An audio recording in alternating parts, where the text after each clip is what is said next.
And good afternoon, Capital Factory audience. This is another monthly Intro to Defense Innovation and Ask Me Anything. This month I'm super stoked because we have Geoff Orazem from Eastern Foundry joining us.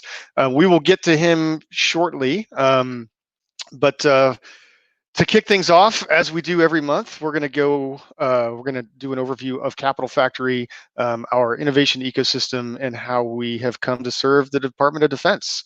So my name is Kevin Landtroop. I am the Vice President of Defense at Capital Factory. West Point grad, former Army officer, spent a dozen years or so practicing law for the Army. And then since I've come to Austin, I've been working with early stage companies, helping them understand the DoD innovation ecosystem, and also co-founder of an organization called the Texas Defense Innovation Forum, which I started kind of before all of the deliberate connectivity was happening on the 8th floor of Capital Factory as a way to bring together startups and investors and DoD innovators and academia to talk about technology, make new friends, and start delivering solutions. So let's talk about Capital Factory. So Capital Factory is the center of gravity for entrepreneurs in Texas. We touch the entire state of Texas, and we try to help companies in our portfolio connect to customers, capital, and talent. And we've got boots on the ground in Austin, Houston, and Dallas, but we really have a presence in every major city in Texas, and we're super proud of that. And according to PitchBook, we have been the most active early stage investor in the state of Texas for nearly a decade, writing more checks, not necessarily more money, but writing more checks than anybody else. We will now play a short video.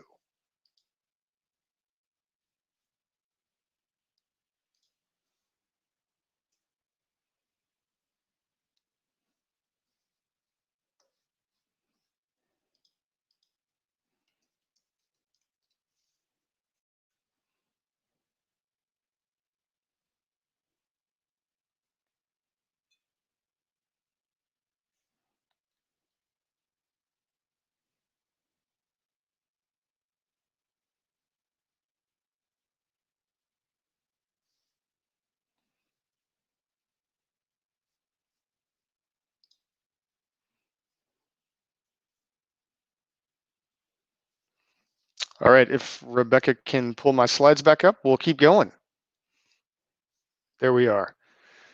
So Capital Factory is unique, and we like to say that no one else is even trying to do this. For starters, the Texas Startup Manifesto is focused on engaging every startup across the state and connecting them to a marketplace that encompasses the entire state of Texas. We also have a physical center of gravity with our flagship location in Austin, as well as our locations in Dallas and Houston, that attracts all of these things that are helping our startups grow, which really includes, talent, customers, and capital. And of course, the reason why everyone's here today is the new center of gravity for defense innovation, as more and more what I call the DoD X's, the organizations within the U.S. government, and particularly the Department of Defense, that are trying to connect to technology solutions in a different profile of company in innovative ways, are located in and working through our space.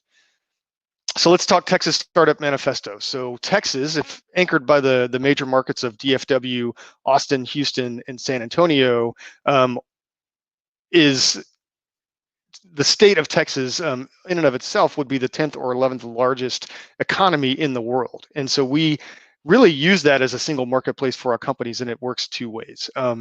One is we like to connect to every company or every good startup in the state of Texas. So one of our kind of litmus tests would be that if a company raises a seed or an A round in the state of Texas, and we haven't at least had a chance to engage with that company and evaluate that company, we consider that a failure because we want to talk to them all. And likewise, when we're helping those companies grow, we can connect them to an incredible marketplace, again, anchored by those four major cities, but of an incredible range of Fortune 1000 companies, academic institutions, investors, and everything else. Our companies do not have to go to California to raise money, and that's kind of one of the organizing principles of Capital Factory, because we can help them do that right here in the state. So our co-investors include just about everybody who would be a meaningful investor in the state of Texas, as well as we bring in tons of investors from outside of the state through programs like roadshows and to attend our major programming, such as Austin Startup Week and South by Southwest. We also have a big layer of corporate partners organized into what we call an innovation council. And these are companies that come to Capital Factory not just to put their logo on the wall, but to work with our companies. They mentor our companies, they provide potential partnerships, and in some cases become big customers for our companies. And they also provide a lot of free services in the form of cloud credits and things like that. So we're really happy to have such an amazing group of big corporate partners that work with us and work with our companies. So in addition to our flagship location in Austin, we occupy about 30,000 square feet of space at the Centrum building in Dallas, which is in Oak Lawn, just down the street from a place called Old Parkland, which is where you'll find most of the big family office investors in the state of Texas, quite frankly. So we also have currently a position in the station Houston in Texas, but what I'm super excited about is the ION, which is going to be the flagship and anchor of the new Midtown Innovation District of Houston coming in Q1 2021. And this is going to be the place in Houston, again, that's connecting really good emerging technology companies with academic partners, with investors, and with big customers, in a place where they can go and collaborate. And so we're very happy to have a central partnership with ION, and we will have a prime space there when it opens. Also on the horizon, the Center for Autonomous Robotics, in partnership with Colin Gwynn of Gwynn Partners, who is a heavy hitter in the North American drone industry. We will be launching the Center for Autonomous Robotics soon. Is about all I can say. But this is a place where if you're a company that's working on drones, working on anything related to autonomy, to include any of the components or infrastructure to enable autonomy. So I'm talking if you're working on sensors, if you've got an edge compute application, if you're working on data security to enable secure autonomy, if you're working on 5G technologies, or if you're working on drone platforms or batteries, you can come work out of the Center for Autonomous Robotics, build your products, and walk right onto the back lawn and test them on the ground, on the water, under the water, or in the air. That's the vision for this place, and we're really close to being able to pull the trigger and launch that. So how does it all work? Well, we have a couple of our core product is our accelerator program. The accelerator program is the way that early stage companies connect to Capital Factory. We onboarded over 90 companies in 2018, 120 in 2019, and we're on a really good pace in spite of some pretty significant setbacks this spring with COVID to post really good numbers for 2020. The accelerator is an advisor equity relationship that Capital Factory has with these companies, and we connect them to our mentor network, to investors, to all of our customers, and feature these companies prominently in all of our programming. So the programming is super key as well. We do events constantly, close to 1,400 events a year that bring in around 200,000 participants, and that's everything from organic homegrown meetups of 20 or 30 people around some specific technology topic, to marquee events such as Fed Supernova, Austin Startup Week, and of course South by Southwest. Those events bring in massive audiences, but relevant audiences, because everything that we do is connected or is targeted towards bringing in, academic researchers working on technology, startups, investors, big customers looking to partner with startups, and now more and more governments and defense programs and customers. So the types of programs that we did, a Hack of the Drones was one of the first defense-focused things that we did during Austin Startup Week of 2018, right after the announcement of Army Futures Command. We do 100K challenges in a range of topics. 100K challenges are a way for us to connect new companies to our ecosystem, but also to draw in the audience that would be interested in those technologies. We did at Fed Supernova a human performance challenge, and awarded a $100,000 investment award to a company called Python. Super interesting company, which has a human machine interface and a wristwatch that allows you to control a robot with movements of your hand. Previous to that, challenge winners included a company such as by the name of ZPEG. So ZPEG won a challenge to enable AR/VR technologies. And as a result of participating in that challenge, winning the 100K check from Capital Factory, ZPEG ended up forming relationships not only with big DoD customers, but also with one of our Innovation Council members, CACI, who's helping them deploy their technology to their customers. Diversity is very important to Capital Factory.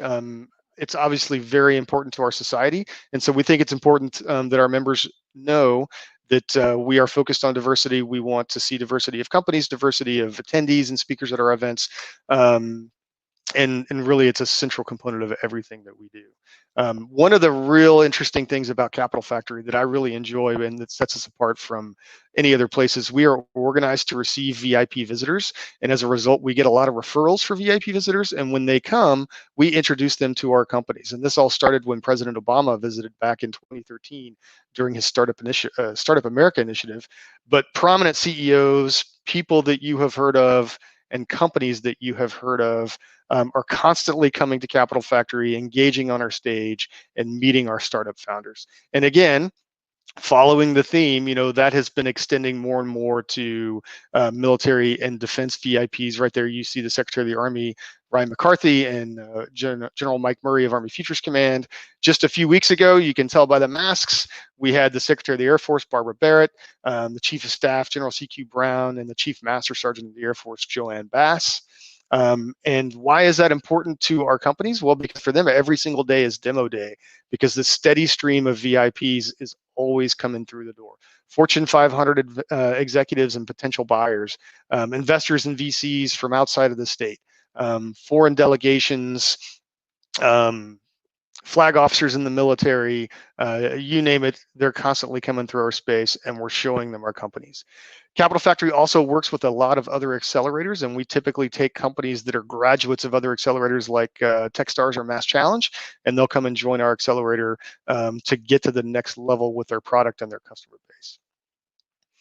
So the defense movement in Austin, Texas really began with then Secretary of Defense Ash Carter and the launch of the Defense Innovation Unit. The Defense Innovation Unit was designed to do one thing. The DoD invests a lot of money in research and development in a range of technologies, but they don't invest nearly as much as the venture capital community does. And in key technologies such as advanced sensors, autonomy, artificial intelligence, quantum, analytics, and AR, VR, and a range of different technologies, the private sector is investing orders of magnitude more money in maturing these technologies. And so the Department of Defense wanted to be able to access some of these companies and some of these technologies. But it was too hard to work with the DoD. So the big idea of the Defense Innovation Unit was to create a different kind of marketing arm to connect to early stage companies, but also use a contract vehicle that allowed those companies to negotiate with the government the same way that they would negotiate with any other customer. And so they used the 2371B other transaction agreement for prototyping primarily, which is a contract vehicle that does not incorporate any of the federal acquisition regulation onerous clauses and provisions, and allows companies to negotiate every part of the deliverable to include the IP in a way that suits their company. After DIU launched at Capital Factory in 2016, we started getting more and more military and defense visitors coming here. One of the next ones was AFWERX. It wasn't AFWERX because AFWERX didn't even exist yet. It was General Steve Quast from Air Education Training Command down in San Antonio came to Capital Factory, met with one of our companies, learned about a technology that allows you to understand things that are happening inside the human brain by measuring muscle movements in the eye. That company was Sensei, and that founder was David Zachariah. But that idea allowed the Air Force to create a program using virtual reality, biometrics, and analytics to accelerate pilot training. That program is now off in its second iteration. It originated as Pilot Training Next. It's now Pilot Training Transformation. It has a sister program, which is called Maintenance Next, which is using augmented reality to help maintainers learn how to do specific tasks on aircraft. But it's also created a whole new way of doing business for the Air Force and acquiring technology. And that's what AFWERX is all about. They opened their space in Austin in 2018. The Texas Military Department launched their innovation task force called TMDX. They really launched it in 2019, had the formal announcement at Fed Supernova this year, but the Texas Military Department's Innovation Task Force, TMDX, is organized to help find technology that can help the TAG, the Adjutant General of Texas, accomplish her mission, but also help Texas companies connect to all of these different DoD innovation programs and become technology vendors to organizations like AFWERX. And then, of course, in 2018, the big spotlight got shown on the Austin defense innovation ecosystem because of the announcement of Army Futures Command coming to Austin. In 2019, we opened the Center for Defense Innovation on the 8th floor of Capitol Factory. You can see General Murray there cutting the ribbon.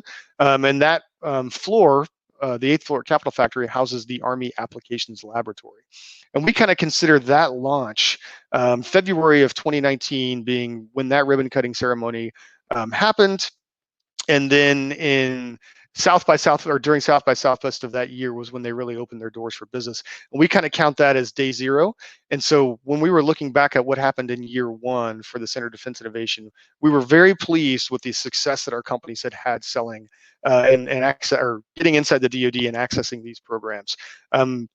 We had 31 companies in that first year that were awarded over $63 million across an entire range of different DoD innovation contracts and programs. And that's everything from a phase 1 X-Tech search award to a strategic financing AF Ventures StratFi award exceeding $15 million. We also started a program called the Sbir Accelerator, and we had 24 companies participate in that pilot that we launched around the 20.1 AFX open topic SBIR cycle. So just like everyone else, we are adapting to COVID. You can see there on the left, pre-COVID live events with hundreds of people attending. Post-COVID, that's us producing a virtual event for AFWorks, their virtual Spark Collider, StratFi Showcase, and Pitch Bowl that happened in March of 2020, right after the city of Austin shut down under the executive order of Mayor Steve Adler. So our SBIR Accelerator, as I mentioned, is kind of one of our core programs that our companies can use to connect to DoD opportunities. It starts with the defense, and it's the entire thing is built around the open topic SBIR, and so the timing of it tracks the SBIR cycle. And in this case, we're in the 20.3 cycle. So it started with Defense Academy, the 19th or the 17th through the 20th of August, which is a 4-day program with about 3 hours of programming each day, designed to help startups understand from the very basics of what are these different programs, like what's AFWorks and what's the Army Applications Lab and what's a Sbir and how do I get a cage code, to far more advanced topics such as intellectual property and cybersecurity requirements. And then those companies go out and apply for an AFX open topic phase 1, and then they can apply for our SBIR Accelerator program. And then our SBIR Accelerator program uses a series of networking events, focused events, where we connect those companies to the things that they need to make their phase 1 proposal, or I should say their phase 2 proposal, as promising as it can possibly be. And that means connecting them to a range of potential DoD customers, as well as partners from industry that might be able to help them build the right product, and investors. So now I am very happy to introduce our guest, Geoff Orazem. So let's bring him up on the stage. There he is. So Geoff, good to have you here. Geoff's the co-founder and managing partner of Eastern Foundry. Eastern Foundry is a first-of-its-kind marketplace where government technologists, large and small contractors, and agencies convene to exchange ideas, opportunities, and information, find teaming partners, conduct business, and stay ahead of the industry. I might dispute a little bit that first of its kind, because Capital Factory does the same thing, although we're not specifically focused on the government. But Geoff's been working on government innovation issues and helping businesses access the federal market for 6 years, and has become an unintentional authority on the SBIR program, thanks to how-to videos and guides for startups, investors, and the government. He's a repeat Sbir winner himself. He's helped numerous companies with their applications. Geoff and I also share a dirty little secret, which is that we're both lawyers, and he's asked that I let you guys know he's going to try to keep his remarks short so that he can maximize his time for your questions. And Geoff, remind me again, are you a Naval Academy grad? I am not. No, you're a Marine officer. He's not a Naval Academy grad. Then I'll probably drink coffee out of my West Point mug here as we move forward. Cool. So I met Geoff. I actually reached out to Geoff randomly on LinkedIn because I read his Sbir guide for investors, and I found it to be kind of the single most concise and digestible tool to help a company evaluate, like, what is the value of this SBIR program for me, from a purpose of how it's going to help me offset dilutive capital or affect the valuation of my company. And reached out to Geoff. We had a couple of conversations, have become friends, and I wanted you guys to all meet him as well. So Geoff, I'm going to turn it over to you. Thanks for joining us, and let you talk a little bit about your various guides for startups, government, and investors. Yeah, well, first of all, thank you so much for having me. And, obviously a huge fan of what you guys are doing over at Capital Factory. It was interesting that I think, a couple different organizations all had the same insight that there was a real need to facilitate the interactions between the small business community and the government writ large, but especially DoD. And it's been a pleasure to see all the different efforts and experiments come to blossom. So really happy to be here.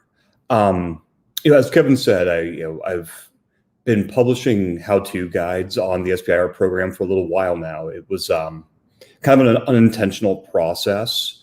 I was originally setting out to build some software, build an app to help people navigate the SBIR program, help them keep track of opportunities, solicitations as they were coming open, basically give the SBIR search and tracking tool that I wished I had had. And over the course of building that software and getting that app out the door, ended up having a lot of analysis of how the SBIR program was working. Those analyses ended up becoming blog posts. Those blog posts ended up getting kind of knit together into a more cohesive product. So they're all free. They're just on my website, agency-capital.com. There's one I published one for government this morning. And then there's the one for investors, the one for startups have been out for a couple months now. So, anybody who's interested in getting a foundation in the SBIR program, please, it's an awesome place to take a look.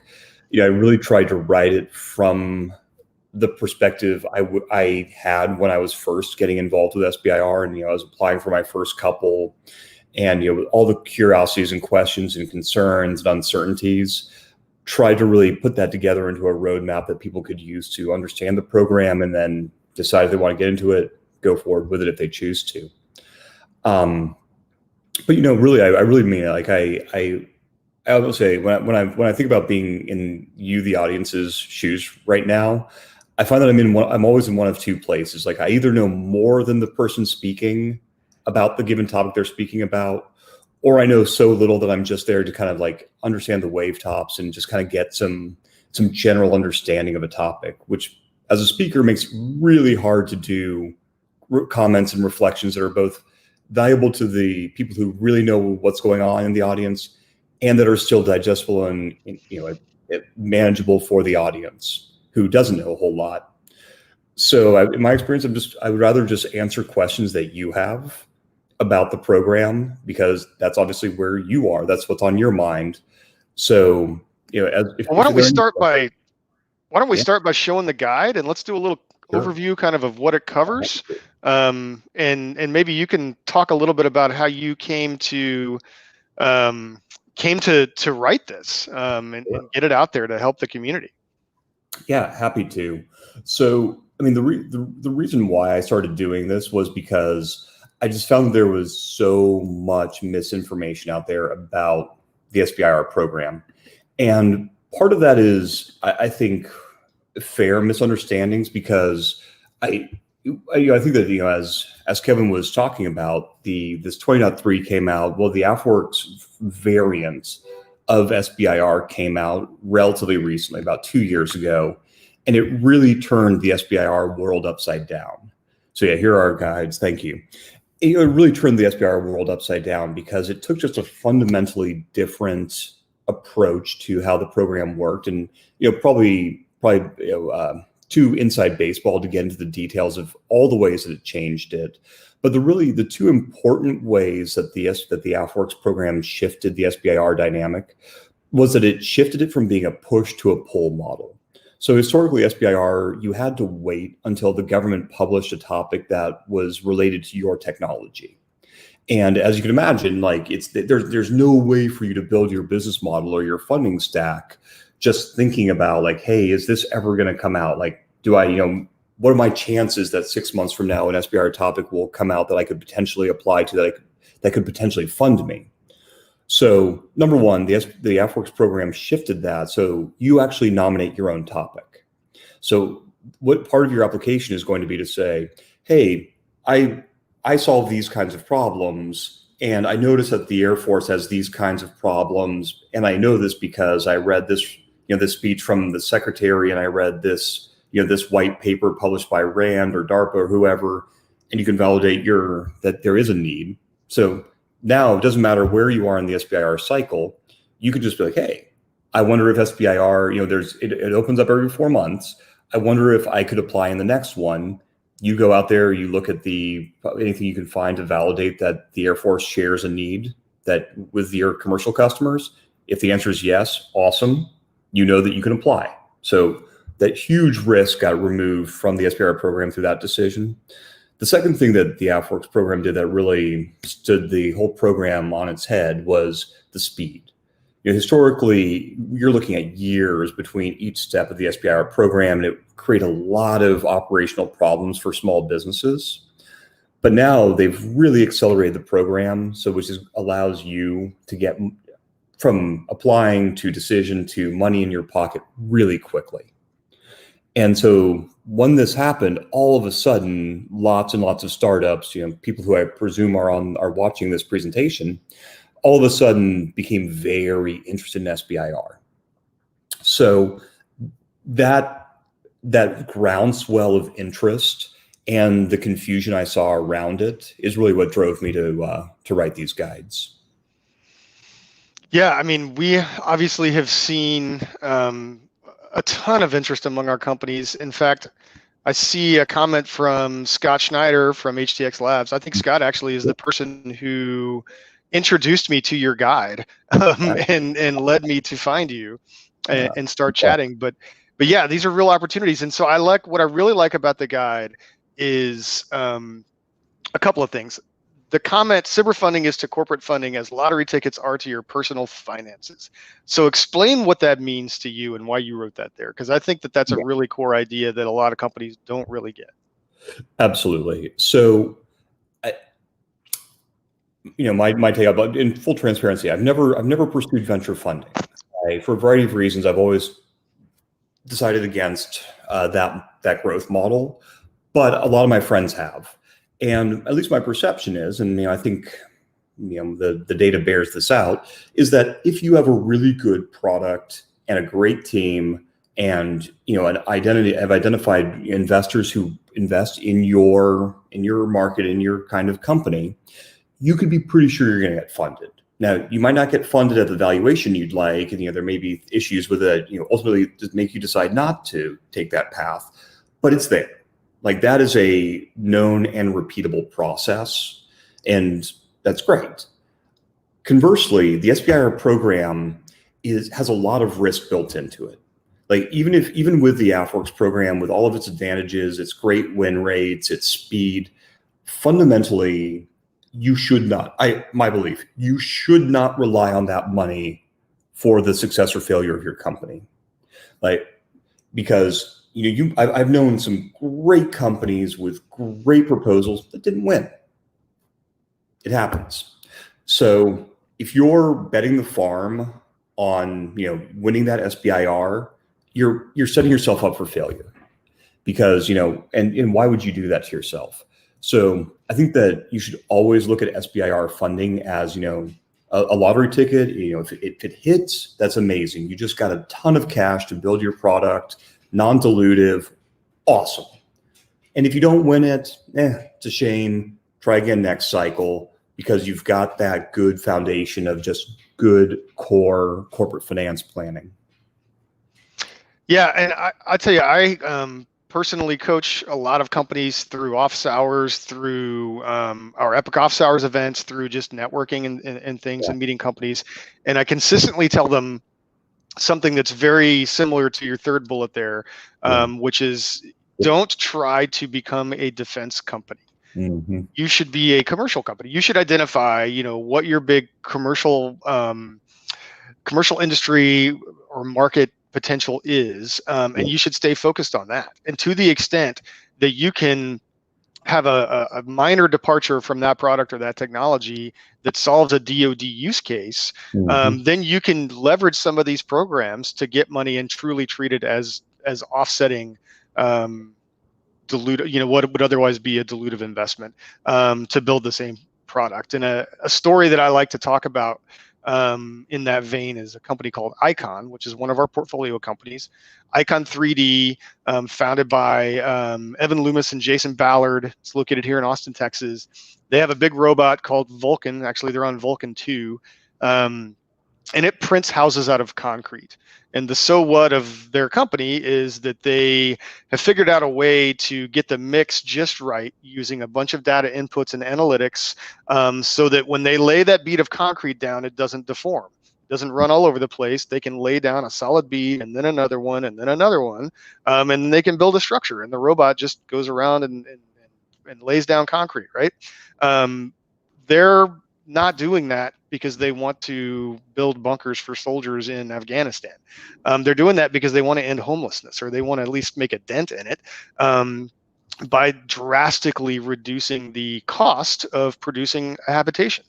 They also want to help aid in disaster response when a hurricane goes through and wipes out the island of Haiti, for an example. They want to be able to drop in, ideally, a fully autonomous robot that can go and print homes, go and print structures, shelters for people to occupy. That's their mission. Their product is organized to do that mission. Well, guess what? The military is interested in a fully autonomous robot that can print concrete structures as well, for a lot of obvious reasons that I don't necessarily have to go into detail here for folks who understand the military. And so they were able to connect using a lot of those partners that I just talked about, using an AFWorks open topic SBIR with some help from the Texas Military Department's Innovation Task Force to connect them as a Texas company to a bunch of customers to create this really, really attractive package of stakeholders that included NASA and TMD and DIU and the Marine Corps and Air Force, that were all interested in this autonomous robot that can print structures, right? And as a result of that, they were able to win a massive StratFi award to go build a fully autonomous house printing robot that perfectly aligns with their product roadmap anyway. They were able to basically double a $35 million Series A using government funding. That's the, like that is the Beethoven's Fifth Symphony of Sbir, if you will, like doing it absolutely perfectly. Not every company is going to be able to do it that way, but it's a good stakeholder. And really the thing that you have to, that to me is one of the guiding principles of that strategy is they weren't just chasing Sbir money. They were focused on what their commercial product is, and they used the program in a way to get additional funding without giving up more equity and also serve a simultaneous Department of Defense need. Yeah. So. Yeah, absolutely agree. I think, Rebecca, you're controlling the screen. Can I get page 36 of the guide? Sure. Yeah, I've got the screen. Yeah, so I will. Completely agree with you. This is the way I was trying, and I tried to visualize exactly, assessing alignment. This is arguably the most important decision you're going to make as you come and evaluate an SBIR is, that green arrow at the very top there just is the idea that this is the trajectory that your company is on.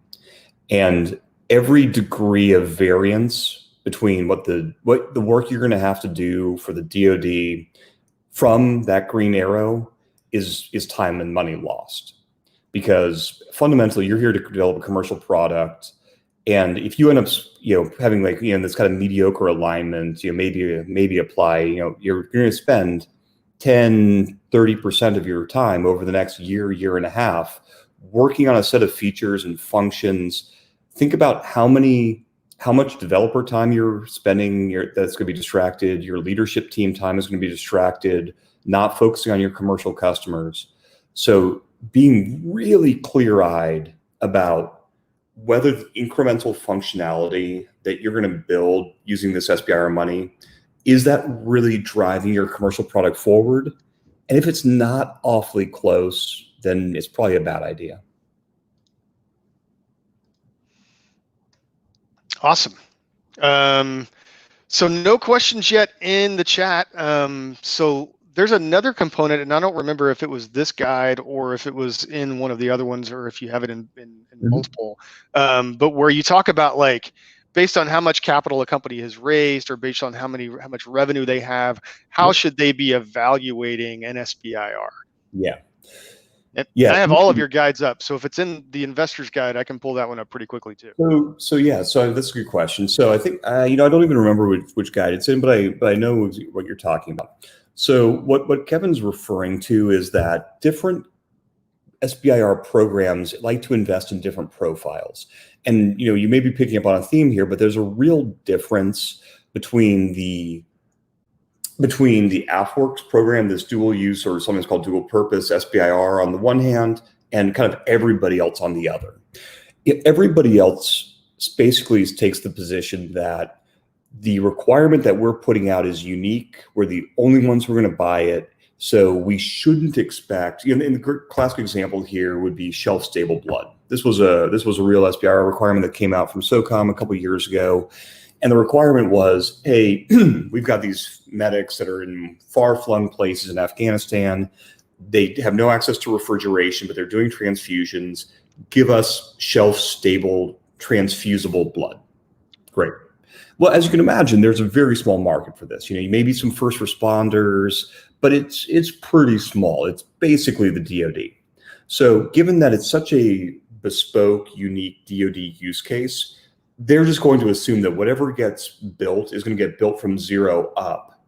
And so their mindset is, hey, this company, we don't necessarily care what the company's background is because they're building from scratch. So as long as they have credentials in doing similar work, they've got credentials from academia, well, that's very compelling to us.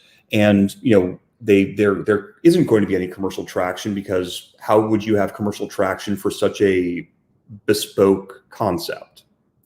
And so, if you have no revenue, you have just a question or you just have a concept on a paper napkin, that might be enough to get you your traditional SBIR. The AFWorks program, on the other hand, has taken a very different approach, and they've said basically, hey, we don't want to mess with that. Traditional SBIR is already doing all of that. We really want to focus on places where there's a lot of overlap between the commercial need and the government need. And because of that, we should be able to look to commercial traction as validation that the technology works and that this team actually has the wherewithal to make some sales. And because they look to the private sector for that validation, they're able to move much, much faster. And a lot of good things happen.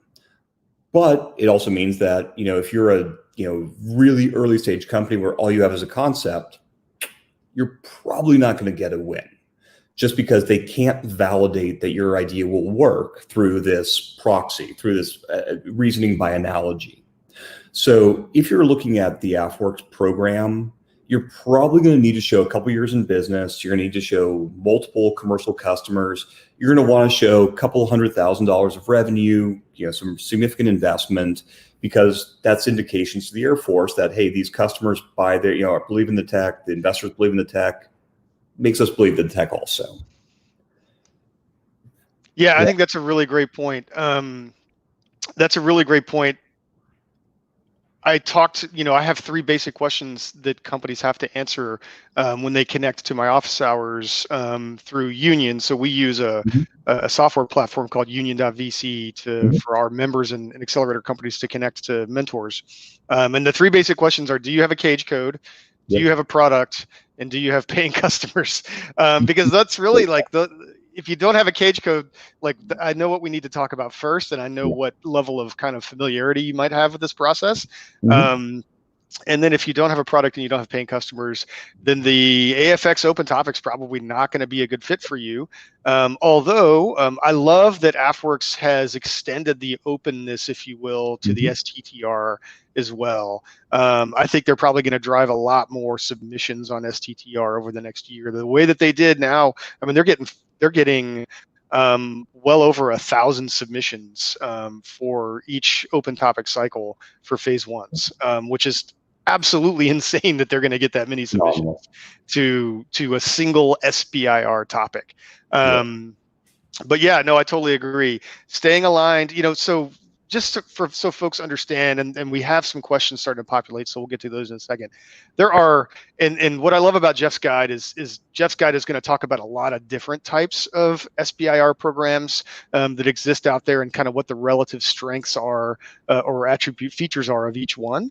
The one that really fits what I would consider to be the dual use, early stage venture backed technology company is the AFX open topic, because as Geoff mentioned at the outset, you're not looking for a topic that fits your technology. You're telling the Air Force what you do and giving them some examples of how that could solve some of their enterprise level problems.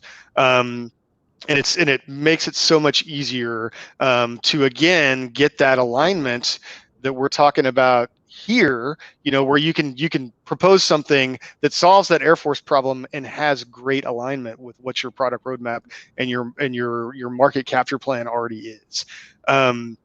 But there are lots of other programs. The Army has just released their Spartan program that they're running through the Army Applications Lab, where they're looking for a very specific product. Mm-hmm. They're looking for an autoloader for an M109A6 Paladin howitzer, but they're not giving you specifications on how to build it. What they want through the phase 1 submission process is for the technology industry to tell them ideas about how they might assemble a range of different technologies and integrate them into a solution to that problem, right? And then there's the traditional Sbir pathways. There's the Army has the Army, Navy, SOCOM, all of the services have their litany of very specific technology topics that if you're working on a problem that fits, then there's the traditional SBIR path that you can follow as well. But the fundamental principle, I think, remains, which is you should try to find that product alignment with what you're already doing. So let's go and do some questions. We're starting to get some comments. So Darian says, well, hey, where can we find publications, academic, etc., to determine whether our product or service is aligned with a DoD need? Geoff, do you want to tackle that one? Absolutely. So just be really clear on this. So for the AFX, this AFWERX topic that we're talking about, it can't just be a DoD need. It has to be an Air Force need. So it could be traditional active duty Air Force, it could be Air National Guard, Air Force Reserve. But the fundamental hook has to be to an Air Force use case. So great. Now they've got that out of the way. You guys are assuming that based on you being on the call, I'm assuming that you guys have connections to Capital Factory. You guys could be in a better place because you got an amazing, just direct access point through Capital Factory to people over at DoD in the Air Force who are going to be able to bounce ideas with you. So number one is I would just leverage the community that you already have. That's the first thing. Second thing is, whenever I'm doing this for customer, the first place I start is to identify their commercial customer. So say, okay, so who is your commercial customer? And it's like, inevitably it's, our commercial customer are, our engineers who are building houses, and, to Kevin's case, or, our customers are, the system administrators who are trying to keep the network safe. Okay, great. Take those same job titles. Now go into LinkedIn and just take those same job titles and add Air Force and just see what comes up. Because I think you'll find that just about every single thing that the commercial sector wants and needs and has a role to do, well, the Air Force does also. So the first place I would look is just look for those direct comparisons. So that'd be one thing. Second thing is look for your commercial customers who used to be in the Air Force. You'll find a lot of people spent, they got out of high school, they got out of college, spent 4 years in the military, 4 years in the Air Force. So look for somebody who's now your customer, but used to be inside. They'll have great perspectives on who inside the Air Force likely shares a need. And, they very likely they'll be able to actually introduce you to the right people. That's a second great thing. Third one, this is just kind of going back to, if you have to do a research paper in college. Third is just that classic research. It's take your keywords, put them into Google, add Air Force, see what comes back. Frequently I'll just put the star.pdf just because I want to see PDF transcripts of white papers, published reports, testimony from Congress. Those are all gold mines for these things. But my first stop's always people. It's LinkedIn, it's personal networks, or not the personal, but like relationship networks you can get through Capital Factory and other resources like that. So those are all awesome places, but those are my first stops to make those connections. Yeah, and there is a lot of information. One thing I would say of this movement, this national security innovation movement over the last couple of years that's been really positive, is the government's putting out, these organizations are putting out a lot more information in a lot better ways that you can access it. I mean, if they're going to publish a solicitation that you can respond to and win a contract, they still have to put it on sam.gov. Like, yeah, they're going to do that because that's what the law says they have to do. But they're also putting it out on websites. They're putting it out on webinars. They're putting it out in lots of different places. The AFWorks website is a great place to look as a place where you can leap from and find out what they're looking at. But I would read if I was looking for an AFX open topic, I would read all the challenge topics that they've got out there, because that's going to describe kind of the challenges represent big ideas that are big problems that they're trying to solve, right? The pitch, the topics that are organized as pitch competitions, they have pretty good descriptions of the types of problems that they're trying to solve and the technology focus areas that fit within those problems. So those are a great place. There's a spreadsheet that floats around that Scott Schneider mentioned that's labeled mission focus areas, that has a really, really detailed breakdown of like all the big problems that the Air Force is trying to solve. On the Army side, it's a lot more increment. And then of course the 20.3 commercial solutions opening, CSO, solicitation itself. It's 60 some odd pages, I think. But contained throughout there are descriptions of the types of problems that they're trying to solve.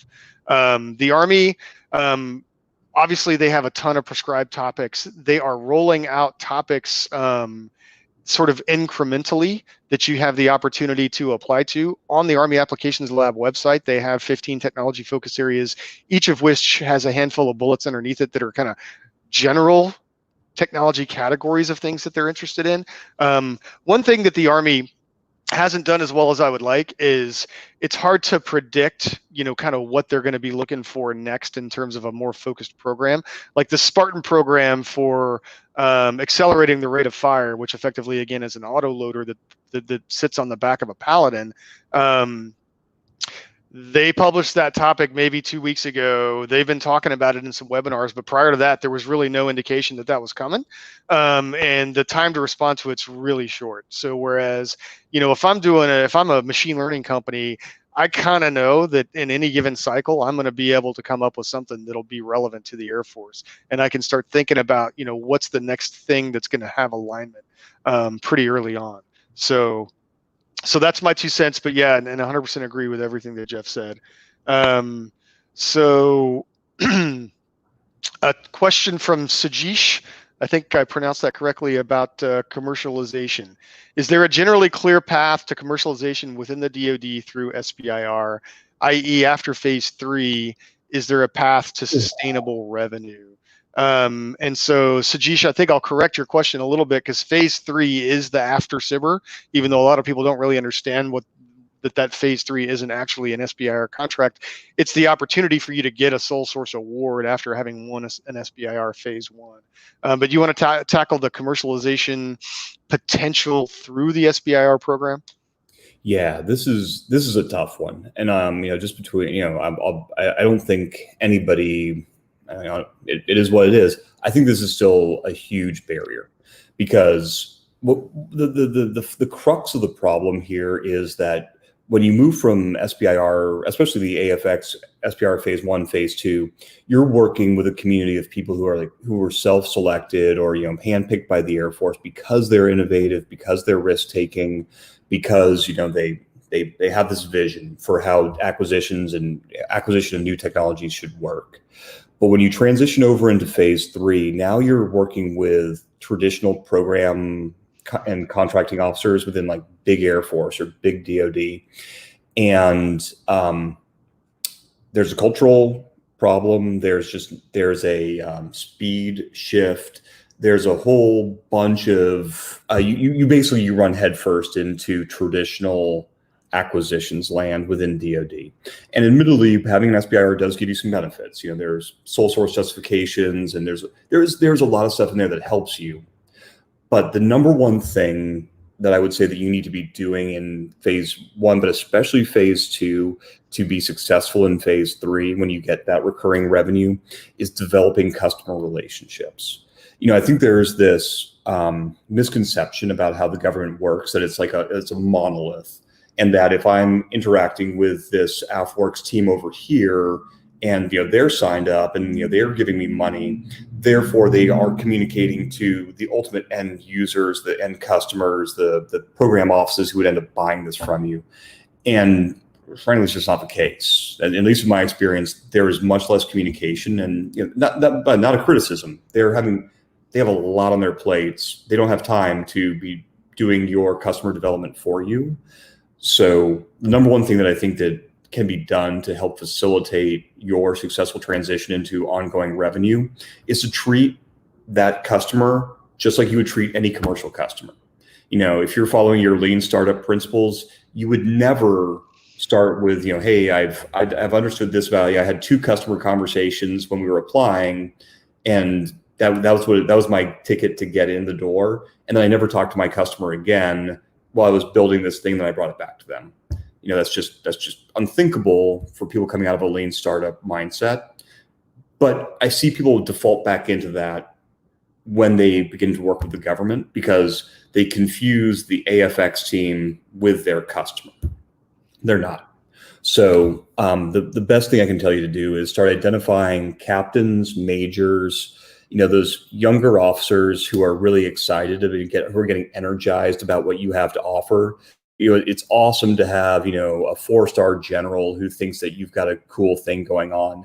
But the reality is the 4-star general is not going to be the one who has their fingers on the keyboard using your product, or they're not the one that's throwing your drone out into the sky. They're not the one setting up a self-building 3D printed, cinder block house. They're not the people who are going to use it. You need to find the people who are going to use it, because they're the people who will actually find your paperwork, find the budget to buy your thing, who are going to keep tugging on that commander's coattails saying, hey, where are we? This is a good thing. We want this. So it's just classic customer engagement, customer development, just applied to a slightly different, to a person who's wearing a uniform. Yeah. So my perspective on this, and to go back to the question, I actually use 2 different words to describe commercialization within the DoD and commercialization outside of the DoD. The SBIR program encourages both. In fact, one of the criteria for reviewing submissions is commercialization potential, both inside and outside. I call commercialization inside the DoD transition, because really you're transitioning from that SBIR, that innovation program, to an actual funded program. The Army program, I think we don't have data on this because it's new. They've only done 1 cohort out of AAL. The Spartan thing really will kind of be the second one. But the way they're organizing it, if you were to win one of those, then yes, there is a clear path to transition, because they've already identified the need for a system, and they're putting together a cohort, and they're going to down select over time the team that's going to ultimately build that prototype, and then that prototype's going to transition into some level of production. They may have to bring in more partners or whatever. But yes, that thing is going to become a program if it works. SBIR traditionally, and I would say on the Air Force side as well, it's still not. It's still a marketplace of science projects a little bit, and you have to go find that program that's going to want to buy that product, and it's going to want to scale it into whatever the market is within the service that you've identified as a customer. And that part, I think, is something that all of these programs are actively working on doing better, because nobody wants the roughly $3 billion worth of SBIR funding that gets spent every year to just be a bunch of science projects. But the reality of it is, for 40 years, that's kind of what it's been, and they're looking to make it better. But the strategy outlined by Geoff, I think, is is a very good one, and seconded by some of our companies who have had some success in this space. So I'm going to go to Casey's comment on the AFWERX topic. If we have a peer-reviewed doctoral thesis that can drastically reduce DoD overspending, but no physical product, would that be a viable avenue to pursue? And I would say for the commercial solutions opening, which are the CSO topics that include the open topics, I would say no. You really have to have, you have to be able to demonstrate that there's already some commercial application of a solution, and that you're using the SBIR process to do customer discovery within the Air Force, and then to transition or to adapt that product to that military network, military customer, military use case. However, on the STTR side, yes. STTR requires a partnership either with a research-focused nonprofit or a university. But those are the places to turn ideas into proven technologies that can then be transitioned to products and capabilities that are going to have fieldable applications. So let's move on to Mike Howard's question, which I think we've already been addressing, which is the direct to phase 2 requires an end user and customer agreement to sign a memo to support prototype development in phase 2. And the question is, how do we find out who those end users are, and how do we contact them? Yeah. So Mike, just being really pragmatic for a minute, we've got about 6 weeks until the proposals are due for this next cycle. If you don't know who your customer is already, I would recommend against trying to go direct to phase 2. In my experience, and everyone's different, and I've seen crazy things happen that disprove what I'm about to say, but in general, I think that 6 weeks is going to be really tough for you to come up with an MOU. So if you already had a customer in mind, like, you know the person, you know the command, you've got some buddies from whatever reason over there, cool, yeah, I can make a case. But I think in your case, you know what? Take the 50,000, put in for a phase 1. You're going to be putting in for your phase 2 in like January. So 6 months from now, you could be on your phase 2. And I think that the phase 1's amazing. And here's why. Because with the phase 1, you're going to be able to walk into any command anywhere in the Air Force and credibly say, I don't want your money. And that is incredibly powerful, because in no other world, because imagine, it's just like any other sales cycle. You walk into a prospective customer, the first thing on their mind is, okay, how much is this going to cost? What's in it for them? And when you're on phase 1, you are literally being paid to explore the customer landscape and to try to identify that really well-aligned customer. And you can walk into anybody and say, hey, I'm really just here to understand your mission, and I'm really just here to understand your needs, because that's my ticket to get to phase 2 and this much larger pot of money. And when you are walking in with really overtly not looking for money, it's so many more doors open. It is so much easier. In my experience, it was so much easier for me to get the meeting when I could say in the first line of the email, I am already funded. So my advice to you is, it's only 6 weeks. I don't think you have time to realistically get an MOU, and the phase 1 is awesome. So don't pass it by. Yeah, absolutely agree. And we are at the end of our time, but I'll just follow up with that and say, I 100% agree with you that the phase 1 is viable. Everybody wants to accelerate and wants to go faster, but I love the way that the Air Force and again, specifically talking about the AFX open topic, they've set up the phase 1 period as a way for you to put in the best possible phase 2 proposals. The direct to phase 2s are really competitive. They're hard to get. Historically speaking, they've required matching funds. The lawyers tell them they can't put it in the solicitation that they require matching funds. But realistically speaking, when they're evaluating commercialization, and I'll mention this in response to Sajish's question, according to the way the solicitation is written, matching funds are not specifically required. However, they tell you what their evaluation criteria are, and they want to know how bad does the Air Force customer want this, and how much has the marketplace, the commercial marketplace, bet on this product either by buying it or by investing in it. And if the answer to both of those questions is not really good in terms of dollars committed, your chances are going to be really low. Use the phase one, get that as an opportunity to go meet a bunch of customers. Connect to an organization like Capital Factory, because again, we have programs set up specifically to help you do that. And so if you guys are intending to submit a phase one on the AFX open topic, reach out to me, Kevin Landtroop at capitalfactory.com, partnerships at capitalfactory.com, memberships at capitalfactory.com. And we'll let you know how to apply for the Sbir Accelerator. That's all the time that we have today. Geoff, thank you so much for joining us. It's been really great getting to know you. I can already tell that our audience has been happy to hear from you. I expect you're going to get a lot more requests for your guides online over the next few days. And thanks again. Well, thank you. Really enjoyed being with you guys, and good luck to everybody out there who's thinking about applying. Hope to talk to all of you. Thanks to our So thanks to our audience for joining us today. We really appreciate it. We hope to see you again next month. We hope to see you at Austin Startup Week coming up 5 through 9 October, and we'll see you again.